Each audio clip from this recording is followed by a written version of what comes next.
All right, welcome back. Here we are. We are in the art of connection. And today I want to come and talk to you about eating plants. That's right. How to do it, what not to do, and just a little bit of an overview on what it means to really nourish the physical body and how when we nourish the physical body, how that really affects our mind and our state of being.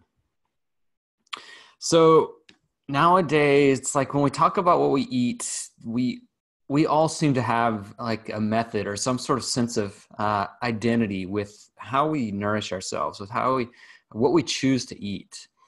And this could be like, oh, I'm vegan, or I'm paleo, or I am whatever it is, right? We tend to have a sense of identity with how we choose to nourish ourselves. And ideally, what we want to do here is we want to come back to the basics, to the fundamentals of what it means to be a living and breathing human being, right? Like an animal on this planet.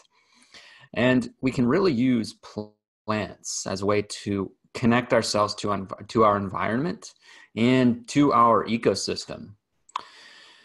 So, plant-based diet. What does it mean to nourish ourselves? So it's imperative to know that the quality of the ingredients that we use, this also affects our health.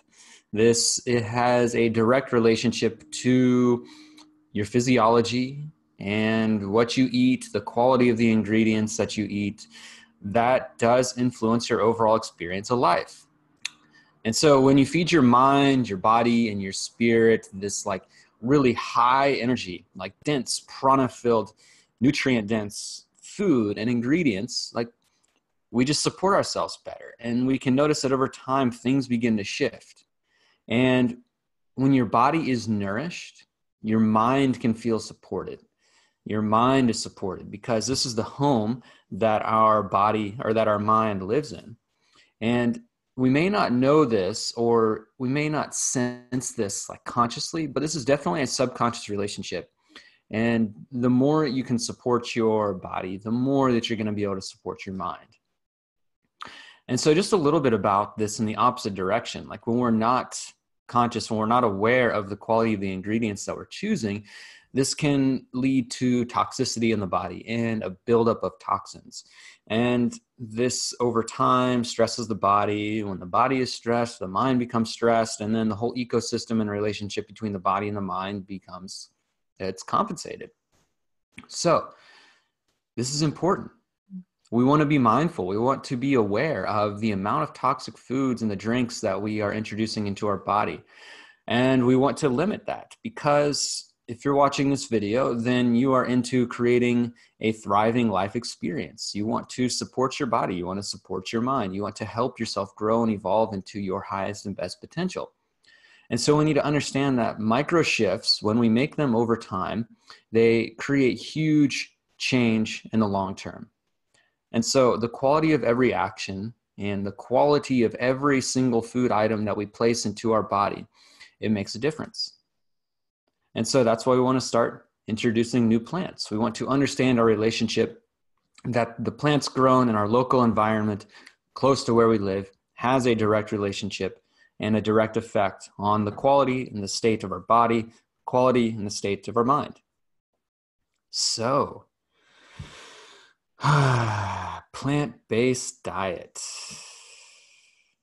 And I'm not saying plant-based diet as being strictly vegan, because like we all have our own needs and we all have our own individual body types, right? We have our mind body types, we have our dosha, and we have our own physical needs, energetic needs, emotional needs.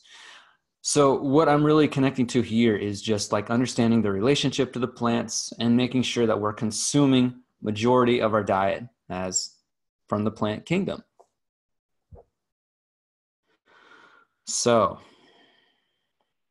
first we want to see like where we're at And this is all a spectrum. And so let's see if you can identify like where you're at right here on like on the starting point. And so maybe you're consuming like the typical standard American diet.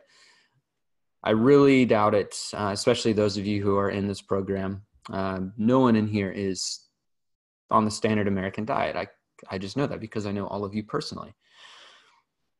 Most of everyone in here is on a whole foods type diet / plant-based diet. And so there's these 3 stages. Stage 1 is the standard American diet. And right, this is current nourishment, may be including vegetable, fruit, meat, dairy, processed foods, refined sweeteners, yada, yada, yada, packaged foods containing GMOs and chemicals and a large carbon footprint basically on the planet just from the production of all of this stuff.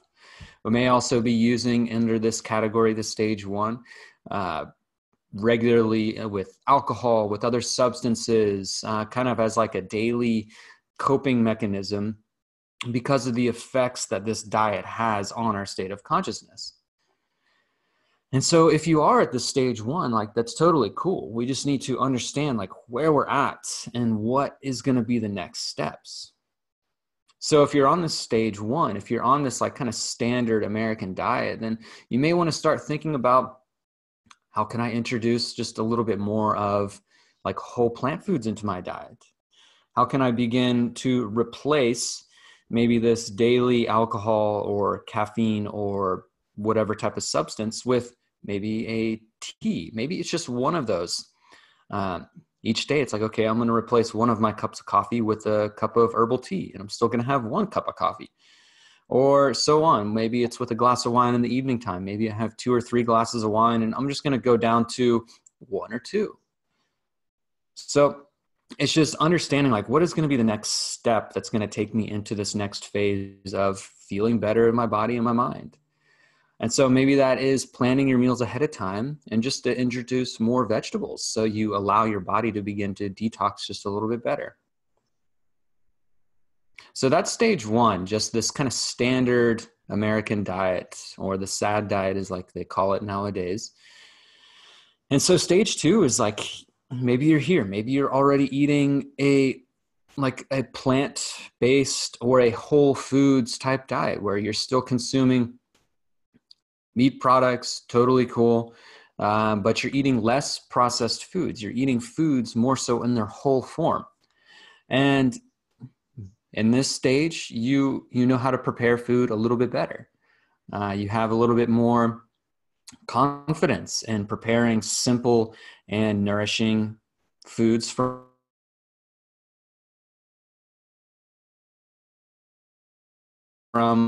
whole plants and good quality meats. Ideally, you have less of a carbon footprint on the processing of these foods. And you may be eating a lot of foods containing those chemicals and those toxins on the body. And so if this is where you're at, that's totally cool too. And so it's just identifying what is the next step. Maybe the next step here is to explore sprouting some grains and sprouting some beans and sprouting some seeds to introduce into your diet to allow a little bit more of a living food component. Maybe here it's reducing stimulants to a stronger degree. So maybe that is not having stimulants, whether that is sugar, chocolate, caffeine in the afternoon time, and maybe only having these things in the evening time. Maybe this is removing the remaining portion of the genetically engineered foods or the genetically modified foods, or maybe that is switching from 50% organic products to 75% organic products. Like, what's going to be the next step so you can become more involved with where your food is coming from? So this last stage I want to talk about is the plant-based. This is where most of your diet is coming from vegetables, fruits, seeds, nuts, some grains, some beans, and some animals. And in this stage, we really want to begin to take that quality to that highest degree, to that highest potential, that highest accessible state. Maybe that is going back to as local as possible. And this is, in this stage here, like we're really aware of how nourishing food can be for us, how nourishing it can be for our body, how nourishing it can be for our mind, and how when our mind and our body is deeply nourished, our spirits, like our more expanded state of awareness, is supported and we have deeper ease of access. So you might find when you're in this stage 3 of a whole food and plant-based diet that you have a deeper sensitivity to what makes you feel really good. You have a deeper sensitivity to what makes you feel really bad and like, oh crap, I can't eat this anymore because it makes me feel really bad. Or I know if I eat too much of that, my mind goes astray and my meditation is a little bit harder. My mind is a little bit more sporadic. You have a deeper connection to how foods affect you energetically, subtly. You have a deeper connection to what your body actually needs to feel satiated and to feel nourished. So you aren't getting those emotional cravings in between meals. And so there's always room for evolution, right? There's always a next step that we can explore during our process of refining how we nourish ourselves. And so maybe your next step in this stage is to diversify your diet. Maybe it's to really hone in, how seasonally am I eating?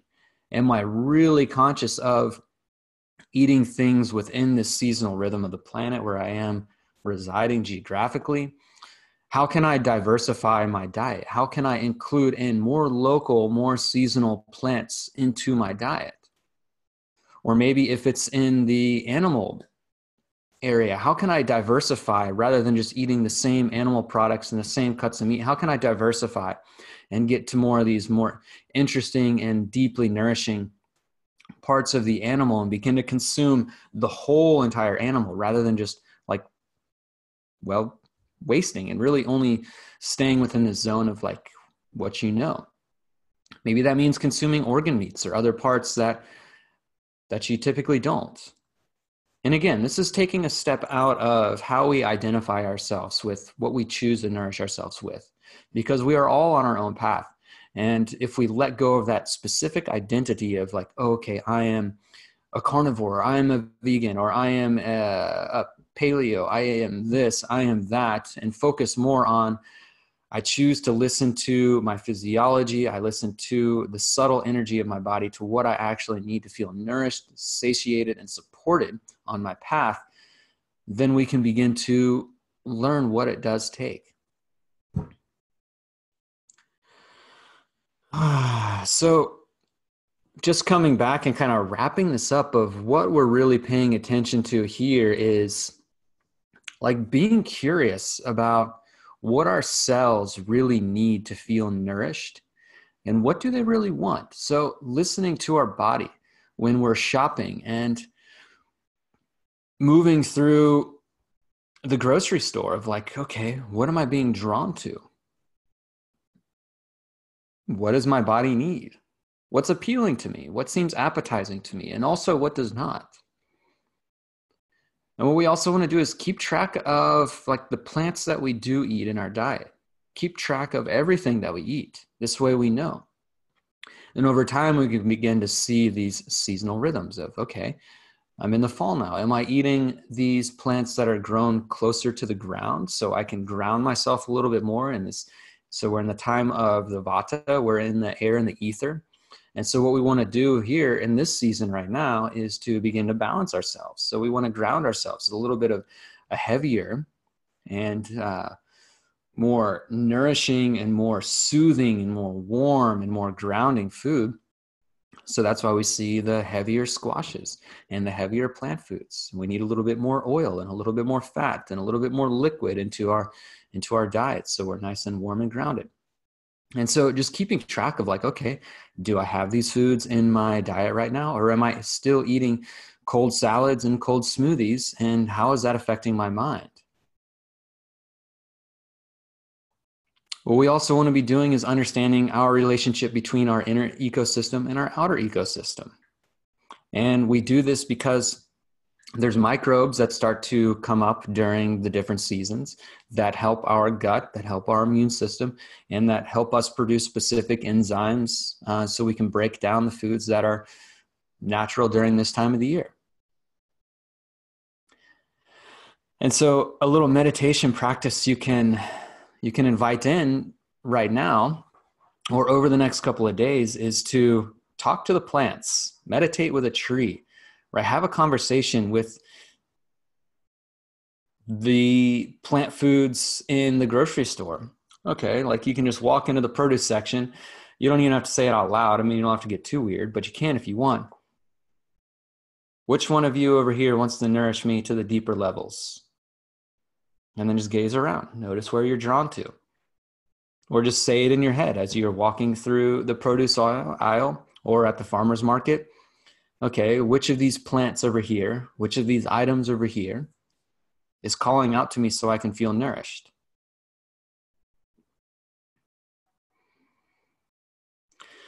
So what we don't want to do here, what we don't want to be doing is deepening the labels of ourselves. We don't want to get caught up in, okay, I'm vegan, I'm vegetarian, I'm paleo, I'm whatever, because this can create boundaries that stop us from connecting with others. These create boundaries that stop us from connecting with our environment. They create boundaries that stop us from connecting to the cells in our body.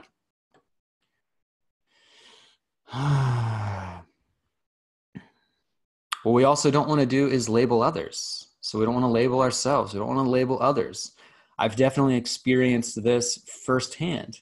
I was at a coffee shop going to reach, I was just kind of looking at the pastries and like, oh, okay, I'm going to have a cup of coffee today and I'm going to do some work and wow, that scone looks really good.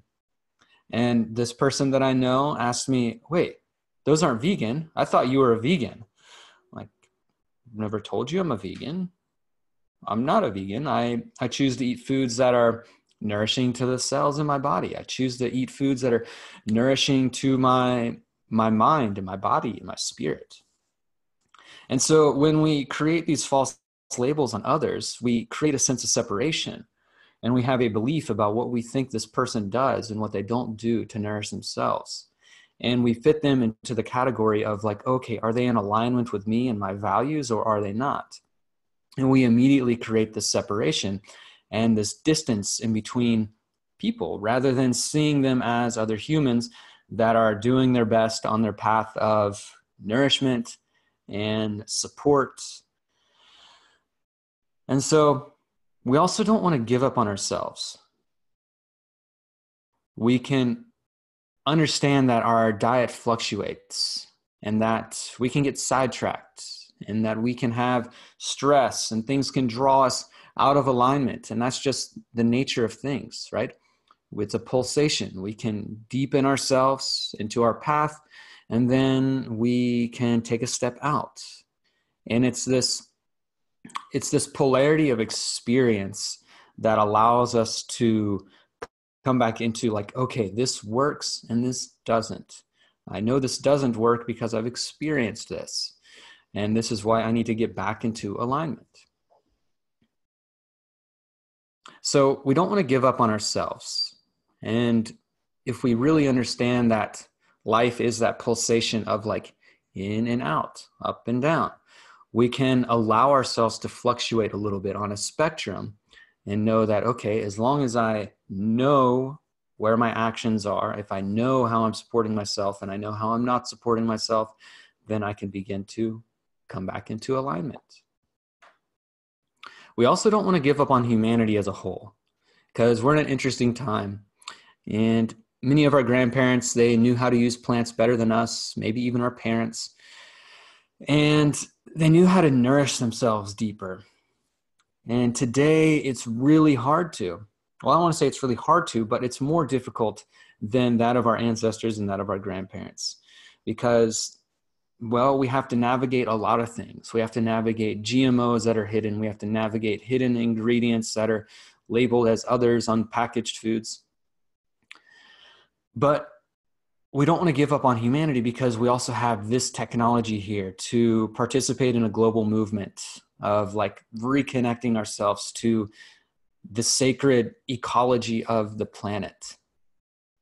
And so don't give up on humanity because we are all doing our best given our own situations and giving our own life circumstances.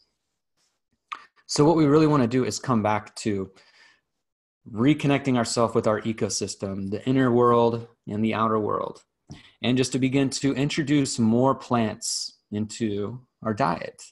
We're going to nourish ourselves more. We're going to feel better subtly. We're going to feel better mentally.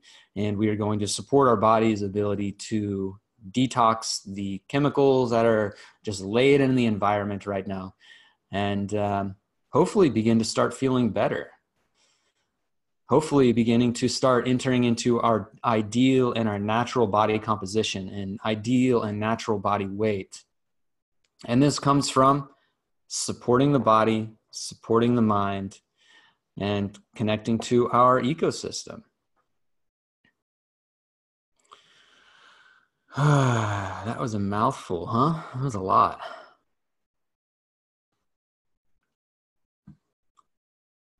So, eating more plants.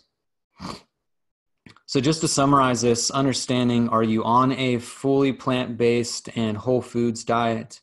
Or are you on a mostly whole foods and still a little bit of processed packaged and canned foods kind of diet? Or are you on the standard American diet? And then understanding like where you are within those three categories. And then like, what is that next phase? What can you start to introduce into your nourishment regimen and how you feed yourself? So what does that next phase look like for you? I look forward to hearing about it. I look forward to talking to each of you about it. And on that note, that's it. Eating more plants, the art of connection, connecting our inner world to our outer world. I look forward to talking with all of you later. Have a great day.